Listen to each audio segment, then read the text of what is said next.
The Greens political party prides itself on its progressive feminist values. But an ABC investigation has uncovered claims by a number of women that the party failed them when they complained about alleged sexual misconduct. One woman claimed that she'd been indecently assaulted by a New South Wales Greens MP. He denies the claim and it's still being investigated. Most of these women are speaking publicly about their experiences for the first time, and they believe the party is putting its reputation and its ambition to win parliamentary seats ahead of their welfare. Lorna Knowles from the ABC's investigative unit has this exclusive report.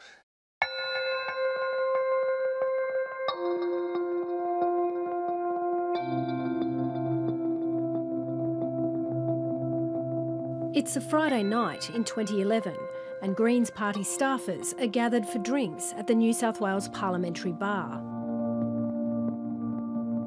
One of them is young research assistant Ella Buckland. It wasn't unusual to go and have a drink on a Friday evening. I was there with a couple of my colleagues who were also my friends at that time, and we were just having a drink. They were joined at the bar by Greens MP Jeremy Buckingham. After a few more drinks, they decided to catch the train home together. At some point on the train, Jeremy, or this other woman who joined us, suggested that we should go for another drink in Newtown. And so we got off the train at Newtown. Jeremy said straight away, I need to go home to get changed or to get something, because he lived quite close to the station. So the three of us walked to his house. When they arrived, Ella Buckland says Buckingham served them more drinks. Quite quickly I realised that that something was happening between this woman and Jeremy. They were touching each other a lot. It was getting really flirtatious. I was really uncomfortable. That can't be Ella's video. Ella became so concerned that she started filming Buckingham on her phone. Can you tell me why you did that? Well, I knew that at the time Jeremy was married with two children, and I just didn't think that his behaviour was appropriate.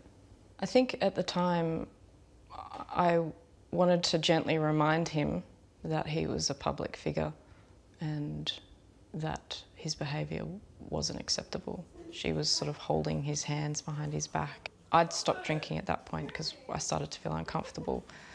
And then we moved into the front of the house. I was sitting on the couch and Jeremy was dancing.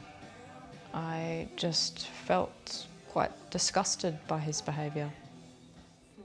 And so I took a video. What happened next is now the subject of an investigation.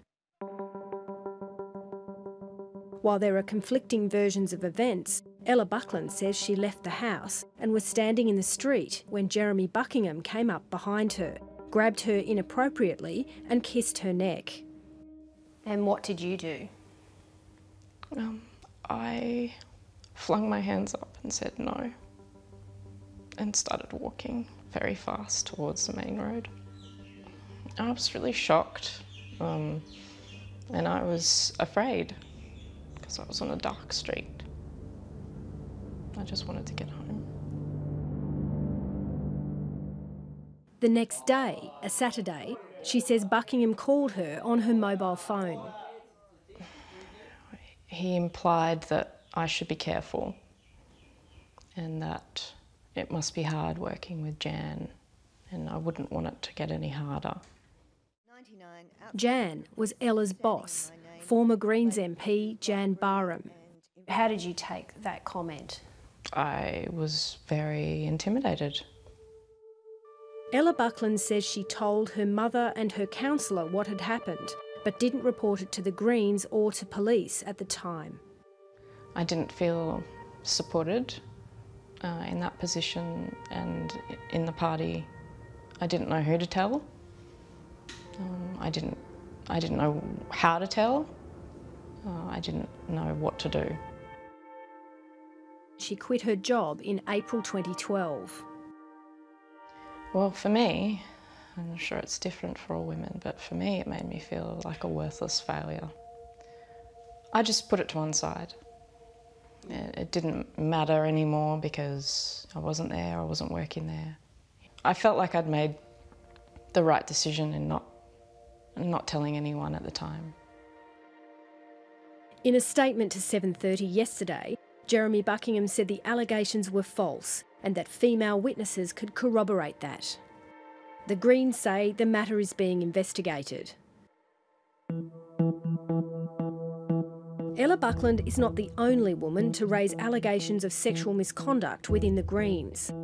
An ABC investigation has revealed a series of women have alleged they were sexually or indecently assaulted and say their complaints were poorly managed. This is a party that seems to have a certain core values, but at the same time not realise those values to the women that desperately need it. I'm sorry they've had this experience with the party. It's obviously very disappointing to think that the only recourse they felt they had was to go to the media. In 2015, 4 years after Ella Buckland alleges she was indecently assaulted, journalist Lauren Ingram accepted an invitation from a Greens staffer for pizza at his Sydney apartment. He didn't have any pizza, but he had gin, so we had a drink. And then he kissed me. And so I kissed him back. And we had what started as consensual sex. Then the sex started to become quite rough and painful. And I initially said, ow. And so that's when I actually said stop. A number of times, and he didn't stop. And I tried to push him off me because he was on top of me. And that's when he held me down. And that's when he raped me. And it was really quite painful. And he bit me and he hit me. And it was quite a, an awful experience in all.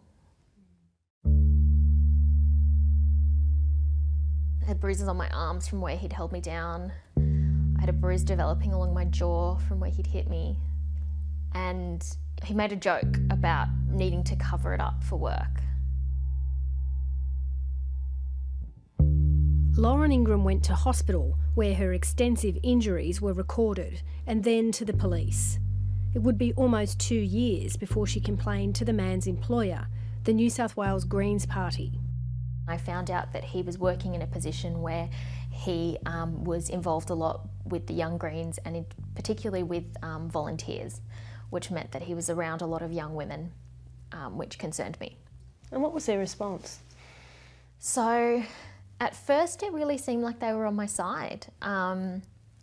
I felt really good about it at first. I was put in contact with a woman named Lisa DeLue, and she would call me and really, seemed to be taking everything really seriously.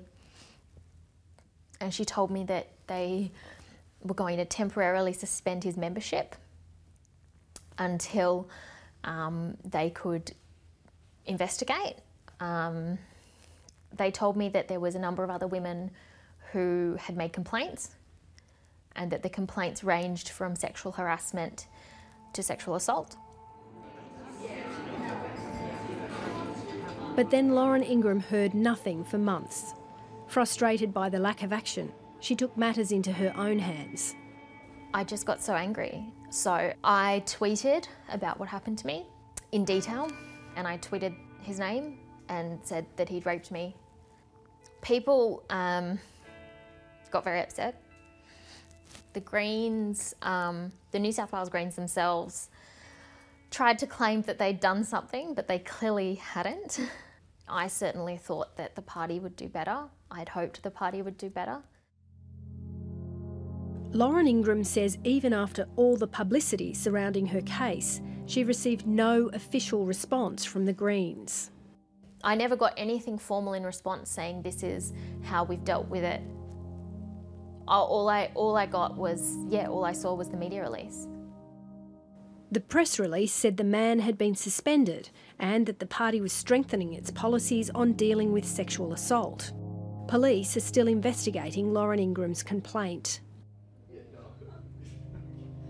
Lawyer Rory Markham is assisting a number of women who say the Greens Party has mishandled their complaints of sexual misconduct. I have never seen a more amateur organisation, and an organisation that has little to no institutional structure to deal with very serious issues of volunteer protection. Here we detail all the allegations of liability that Mr Markham is suing the party on behalf of one former party volunteer who alleges she was raped by a male volunteer in the back of a car in Canberra on the night of the federal election in 2016. She has asked not to be identified. That perpetrator then cornered her, forced her by placing hands on her shoulders into the side of the car and whispered into her ear that he hated her, and then started to digitally penetrate her. She was speechless. She couldn't scream out. She immediately got out of the car and was shaking. Mr Markham says the ACT Greens' response to her complaint was to deny liability and insist it was a police matter. The attitude has to be one of absolute dismissiveness and to maintain party brand at all costs. ACT Greens co-convener Emma Davidson told 7:30 the party couldn't comment on the case because it was the subject of legal proceedings. She said the party was trying to settle the claim with the woman. 7:30 has spoken to a number of women who all say that when they complained to the Greens about sexual assault, they were encouraged to stay silent, to think of the greater good of the party and not say anything that might harm its chances of winning seats in Parliament. Last year, another woman came forward with claims she'd been indecently assaulted by a man in the Greens. Holly Brooke was a co-convener of the New South Wales Greens. She says the incident happened after a state delegates meeting in Wollongong on the New South Wales South Coast in April last year. She says she met the party member at a local hotel. At one point he tried to kiss me and I said no. Everyone stayed at the pub a little longer and had some more drinks. He tried to kiss me again and I kind of went with it. I was like, it's a kiss, it doesn't, I don't care, basically. But then we went outside and he started doing things I wasn't comfortable with. He tried to put his hand between my legs. I said, no, stop, and moved him away. He looked a bit confused, but then started kissing me again. He did it again. I said no. We then did kiss again. He pushed his hand inside my pants, at which point I said, stop, no, pushed him physically off me, and ran and found my friends.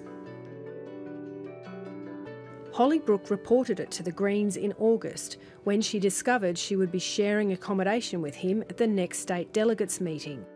It was the state manager, Lisa Delow, who phoned her on the way to the meeting.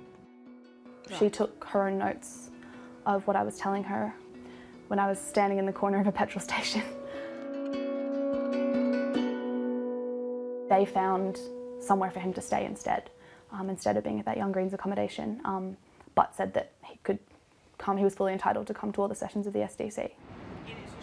At the time, Holly Brooke was developing consent workshops for young party members and says Delow suggested she teach the class to the man. Why am I being asked to sit down and kindly explain what constitutes a violation of consent to this person? It just made so little sense to me. Holly had one final phone call with Lisa Delow. She says Delow told her she didn't believe the man had acted in an aggressive or threatening manner and repeatedly reminded her that she had agreed to kiss him. And I said, yes, agreeing to kiss someone doesn't mean that they can touch you where you don't want to be touched. She clearly had no understanding of what constitutes consent or sexual assault or indecent assault, and also had no understanding of the concept of trauma from those things. Holly Brooke has quit the party.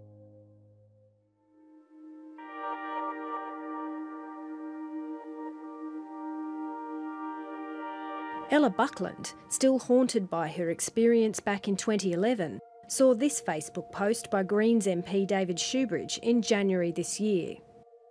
Mr Shoebridge was speaking in support of the woman who was allegedly raped in Canberra on election night. Ella called him for advice. He was great. He directed me to a number of services and he offered his support. She made a formal complaint to the New South Wales Greens in April. She was one of the first to be dealt with under a new sexual harassment policy which came into effect just a week earlier. Well, it was quite difficult to find who I should speak to, and when I finally got onto someone, it was a woman called Lisa DeLau. Executive Officer Lisa DeLau put her in touch with a company called Work Dynamic to investigate her complaint. Ella made a statement in May. Have you tried to follow it up with Work Dynamic? No. I tried to follow it up with Dean Atali's office. Okay, so tell me about that. You've contacted the leader, the federal leader's office. Well, I spoke to someone there and they said to me that Dean Atali didn't deal with this kind of thing. So did they have any other advice for you? I was referred to more policy. I felt like I was being passed around, that no one wanted to deal with me. It was a bit of buck passing. No one knew really what to do. Work Dynamic called Ella Buckland on Monday after the ABC contacted the Greens. Jeremy Buckingham told the ABC he understood that the investigation had concluded that the allegations were not substantiated. He said withholding the report was a denial of natural justice and part of an ongoing factional attack. But Work Dynamic told the ABC the investigation is not yet finalised. 730 has made repeated requests to interview federal Greens leader Richard Di Natale, as well as Lisa DeLau. Both declined, but Mr Lowe said in a statement she had followed all relevant policy guidelines and that she was deeply saddened to hear any complainant was not able to reach a satisfactory outcome. The New South Wales Greens did offer us an interview with its co-convener Rochelle Flood, a volunteer who had no involvement in the complaints process and no detailed knowledge of the cases. I really think this is a crucial moment for us as a party. I think we need to look at what's occurred. We need to review what we're doing. You've said to me repeatedly through this interview that you can't address the specific cases. Why are you here? Why are you the one here doing this interview when you can't actually talk about the specifics of the cases? Because we want to recognise that the women in coming forward and any other complainants in coming forward, they're taking a brave step. We want people to feel that they can come forward with these complaints. We want to recognise their experience and we want to say that this is something that we're continuing to review and that we want to ensure our processes are the best that they can possibly be so that people are supported right throughout their complaint. The women who have shared their stories with 730 want one thing: genuine reform to protect other women when they complain about sexual misconduct. Having a decent process to respond to it is the obligation of every institution. And it seems like because the Greens view themselves as so progressive and so feminist that this can't possibly be a problem, that contributes to a situation in which they won't even work on an appropriate response to it. I think that the Greens need to do an internal review of how they handle the complaints procedures. I think that the Greens also need training in how to take complaints from women like me so that women like me feel supported and empowered.